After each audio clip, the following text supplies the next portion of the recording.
सभी योद्धाओं का स्वागत है द योद्धा एन एकेडमी फॉर सिविल सर्विसेज में।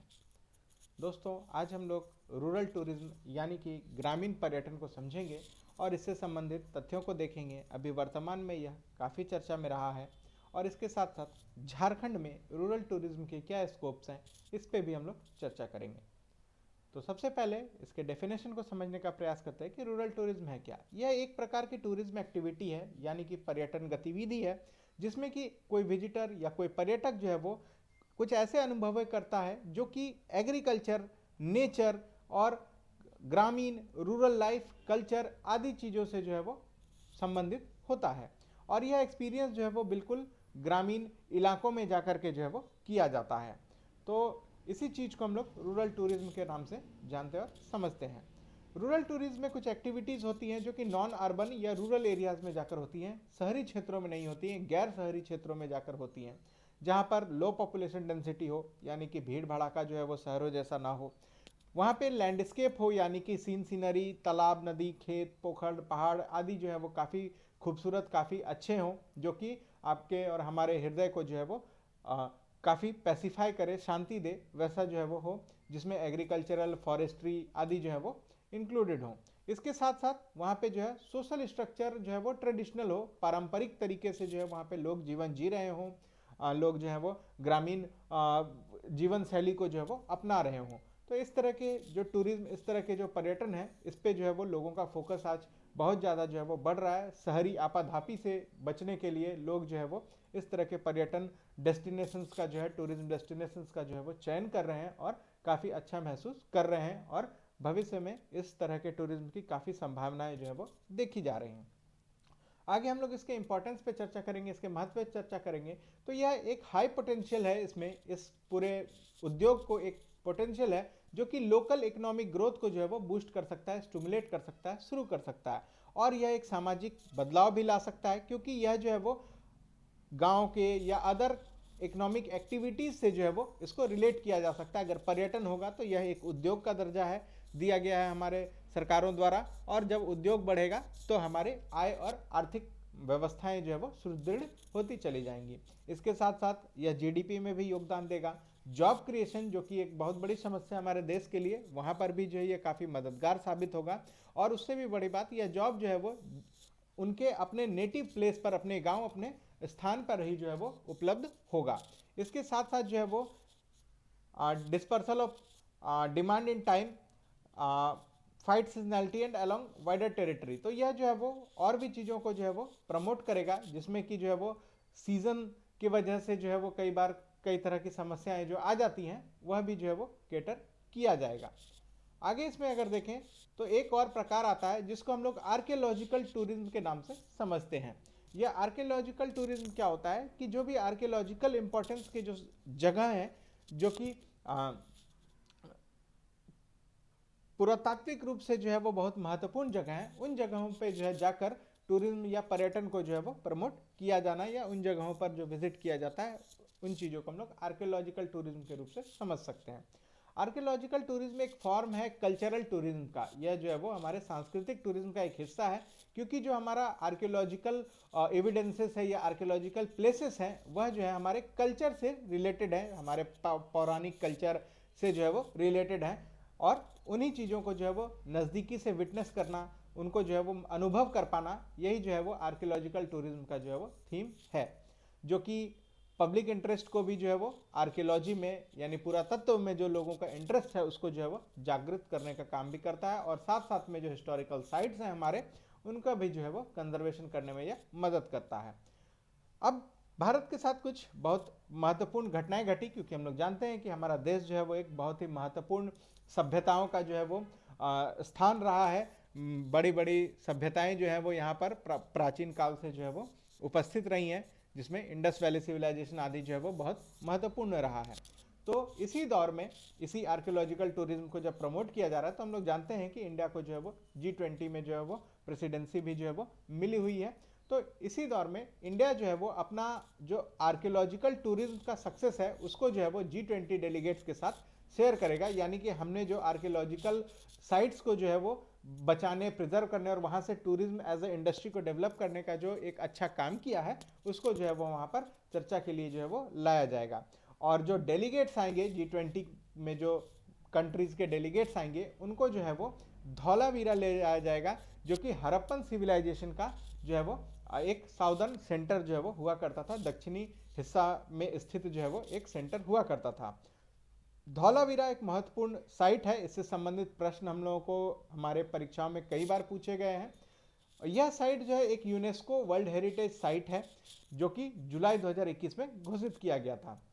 और यह 3500 BC यानी प्री हड़प्पन से लेकर के 1800 BC तक के बीच जो है वो यह चर्चा में बना रहा था। यह जो है वो यहाँ पर स्थिर था, और इससे रिलेटेड चीज़ें जो है वो हम लोग जो है अब जाकर इसको अंतर्राष्ट्रीय पटल पर ला पाए हैं।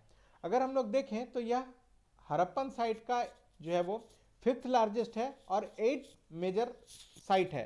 साइज में अगर बात करें तो यह 5वां सबसे बड़ा है, और अगर इंपॉर्टेंस में बात करें तो 8वां इंपॉर्टेंट साइट में से जो है वो माना जाता है, जिसमें कि पूर्व में देखें तो हड़प्पा 1, मोहनजोदाड़ो 2, गेनेरीवाला 4, राखीगढ़ी 5, कालीबंगन 6, रूपनगर 7, लोथल 8 जो है वो यहाँ पर हम लोगों को देखने को मिलता है। इसके बाद जो है वो हड़प्पन जो ये धौलावीरा है उसमें जो है वो 5वां साइट जो है वो देखने को मिलता है। आगे हम लोग बात करें तो जो ASI है, आर्कियोलॉजिकल सर्वे ऑफ इंडिया, वह जो है वो कई सारे एंशियंट साइट्स और उन तक जो है वो पहुंच आदि बनाने के लिए रोड्स, धोरो टेंट्स यानी कि जो है वो टेंट नुमा जो है वो स्ट्रक्चर बनाया, और आदि को जो है वो यहाँ पर एक सिटी नुमा स्ट्रक्चर और मीटिंग लोकेशन आदि के रूप में जो है वो डेवलप किया, यानी टूरिज्म के पर्पज से, डिस्प्ले के पर्पज से, जो भी बिना पर्यावरण, बिना इतिहास को नुकसान पहुंचाए चीज़ें हो सकती थी, उस तरह की चीज़ों को जो है वो यहाँ पर बनाने का काम किया गया है, और धौलावीरा को भी जो है वो रिपेयर करने का काम किया गया है। इसके साथ साथ एक पैनल ऑफ डिस्कशन भी होगा, जो कि थीम होगा जिसका discovering shared cultural heritage with representative from Spain, Mexico and Indonesia taking part. तो स्पेन, मैक्सिको और इंडोनेशिया, स्पेन, मैक्सिको और इंडोनेशिया से जो है वो हमारे यहाँ आएंगे, डेलीगेट्स आएंगे, और उनको जो है वो एक पैनल होगा। वो पैनल जो है वो इन विषयों पर, इन हड़प्पन साइट्स पर, इन जो है वो धौलावीरा पर आदि, और हमारे देश और इन देशों के बीच जो शेयर्ड कल्चर है, इसके बीच में जो है वो एक डिस्कशन आदि जो है वो करेगा, और इसको खोजने का जो है वो काम करेगा। तो यह जो है वो हमने देखा कि रूरल टूरिज्म और आर्कियोलॉजिकल टूरिज्म से रिलेटेड चीज़ें जो है वो क्या होती हैं, और इसका कॉन्सेप्ट हमने देखा। अभी वर्तमान में यह इतनी चर्चा में क्यों है, इसको लेकर के जो है वो एक इम्पॉर्टेंट चीज़ है कि यह न्यूज़ में क्यों है। रिसेंटली क्या हुआ है कि मध्य प्रदेश के एक गांव है जिसका नाम है लदपुरा खास, और नागालैंड का एक गांव है जिसका नाम है खोनोमा विलेज। ये दोनों जो है वो हेरिटेज साइट्स हैं। जैसे कि धौलावीरा एक हेरिटेज साइट है, उसी तरह मध्य प्रदेश का लदपुरा खास विलेज और खोनोमा विलेज जो है वो हेरिटेज साइट्स के रूप में जो है वो हाईलाइट किया जाएगा, और इनकी सक्सेस स्टोरीज जो है वो बताई जाएंगी कि वहाँ पे रूरल और आर्कियोलॉजिकल टूरिज्म जो है वो इंडिया जो है वो कितना अच्छा यहाँ से किया है, और बहुत अच्छा जो है वो यहाँ से रिस्पॉन्स लोगों को मिल रहा है, और भारत जो है वो इन साइट्स को जो है वो डेवलप करने के लिए काफ़ी अच्छा काम किया है। ये बात जो है वो G20 मीटिंग में जो है वो बताई जाएगी। और इसके साथ साथ जो रन ऑफ कच्छ में जो है वो हमारी ये G20 की जो मीटिंग है वह होगी, वहाँ पर इस लाडपुरा खास विलेज को और खनोमा विलेज जो कि नागालैंड में है, इनके बारे में जो है वो बताया जाएगा। इसके साथ साथ जो ये हमारा साइड इवेंट होगा, G20 का जो मीटिंग होगा, इसमें कुछ साइड इवेंट्स भी होते हैं। उस साइड इवेंट्स में जो रूरल टूरिज्म है और आर्कियोलॉजिकल टूरिज्म है, ये भी जो है दो महत्वपूर्ण टॉपिक के रूप में जो है वो निकल कर सामने आएंगे, और यह जो है वो मिनिस्ट्रियल लेवल पे जो है वो मीटिंग होगी, जो 7 से 9 फरवरी तक होगा। और इंडिया जो है वो बताएगा कि most successful and innovative initiative from across the country में से एक रहा है ये लाडपुर खास और खोनोमा विलेज का हेरिटेज साइट्स। नेक्स्ट हम लोग अगर बात करें तो United Nations World Tourism Organization UNWTO, जिसका मुख्यालय मैड्रिड स्पेन में है, जिसका फॉर्मेशन 1 नवंबर 1975 को किया गया था। इसके साथ साथ इसमें वर्तमान में जो है वो 159 मेंबर्स हैं, 6 एसोसिएट मेंबर्स हैं, 2 ऑब्जर्वर हैं और 500 एफिलिएट मेंबर्स जो हैं वो हैं। ये वर्ल्ड टूरिज्म ऑर्गेनाइजेशन क्या है कि एक यूनाइटेड नेशन की एक एजेंसी है जो कि रिस्पॉन्सिबल है promotion of responsible, sustainable and universally accessible tourism, यानी कि टूरिज्म को जो है वो ओवरऑल पूरे विश्व में प्रमोट करने के लिए यह एजेंसी जो है वो UNWTO जो है वो सबसे ज़्यादा रिस्पॉन्सिबल मानी जाती है। यह एक लीडिंग इंटरनेशनल ऑर्गेनाइजेशन है जो टूरिज्म के फील्ड में जो है वो काम करता है। यह इसके अलावा जो है इकोनॉमिक ग्रोथ का भी जो है एक माध्यम के रूप में जो है वो सामने आता है। इसके साथ साथ इंक्लूसिव डेवलपमेंट और इन्वायरमेंटल सस्टेनेबिलिटी जैसे टर्म्स भी जो है वो इसके काम के आसपास में जो है वो नज़र आती हैं, और यह जो है वो एडवांस करता है नॉलेज और टूरिज्म पॉलिसीज पूरे वर्ल्ड वाइड में जो है वो इसको लीड करने का काम जो है ये UNWTO करता है। अब हम लोग आते हैं अपने प्यारे झारखंड की ओर। तो झारखंड में भी जो है वो रूरल टूरिज्म को लेकर के जो है वो बहुत ज़्यादा पोटेंशियल है। हमारी सरकार भी जो है वो इस चीज़ को प्रमोट करने की बात कहती है। तो इस रूरल टूरिज्म पर जो है वो हम लोगों ने आज देखना है कि कौन कौन से स्पॉट्स हैं जो हमारे यहाँ रूरल टूरिज्म स्पॉट्स के रूप में जो है वो चिन्हित किए गए हैं। तो सबसे पहले हमारा खूंटी का उलिहातू विलेज बहुत ही महत्वपूर्ण साइट है, और यह जो है वो खूंटी जिले में है, और यह हमारे धरती आबा भगवान बिरसा मुंडा का जो है वो बर्थ प्लेस है। इनका जन्म जो है वो 15 नवंबर 1875 को खूंटी के उलिहाती गांव में जो है वो हुआ था। ये वही वीर हैं जिन्होंने मुंडा रिवॉल्ट को जो है वो लीड किया था। भगवान बिरसा मुंडा जो कि एक फ्रीडम फाइटर थे, एक रिलीजियस लीडर थे, एक ट्राइबल आइकन थे, और वह जो है वो यहीं जन्म भी लिए थे। इनसे संबंधित एक बहुत महत्वपूर्ण फैक्ट है कि ये एकमात्र ऐसे ट्राइबल लीडर हैं जिनका एक आदमकद पोर्ट्रेट जो है वो भारतीय पार्लियामेंट में जो है वो लगाया गया है। यानी कि भारत की जो संसद भवन है वहाँ पर इनका जो है वो एक पोर्ट्रेट जो है वो लगाया गया है, एक चित्र जो है वो लगाया गया है। इसके साथ साथ अभी हाल में ही हमारी सरकार ने, केंद्रीय सरकार ने जो है वो 15 नवंबर को जनजातीय गौरव दिवस के रूप में जो है वो मनाने का निर्णय लिया है, जो कि बिरसा मुंडा साहब के बर्थ एनिवर्सरी के रूप में हम लोग मनाएंगे। तो this is one of the spot of rural tourism in Jharkhand. Next हम लोग बात करेंगे ईस्ट सिंहभूम यानी कि पूर्वी सिंहभूम जिला के अम्मादुब्बी गांव की। तो ये अम्मादुब्बी गांव पैटकर पेंटिंग्स के लिए जो है वो प्रसिद्ध है। कई बार इससे प्रश्न भी पूछे गए हैं JSSC JPSC की परीक्षाओं में, आगे भी पूछे जाएंगे। तो ईस्ट सिंहभूम का अम्बादुब्बी गांव जो है वो पैटकर पेंटिंग्स के लिए प्रसिद्ध है। अब पैटकर क्या है? यह एक ट्रेडिशनल स्क्रॉल पेंटिंग है जो कि केवल और केवल अम्बादुब्बी गांव और वेस्ट बंगाल से, इस गांव के आसपास सटे हुए वेस्ट बंगाल के इलाकों में जो है वो किया जाता था। मुख्यतः झारखंड का अम्बादुब्बी गांव जो है वो इसके लिए प्रसिद्ध है। जो पैटकर है यह लोकल वर्ड पटेकर से जो है वो बना है। पट यानी कि ऐसा आर्टिस्ट जो कि उस क्षेत्र का निवासी हो और कपड़ा आदि पर जो है वो पट पर जो है वो प्रिंटिंग आदि का काम या पेंटिंग आदि का काम जो है वो करता हो।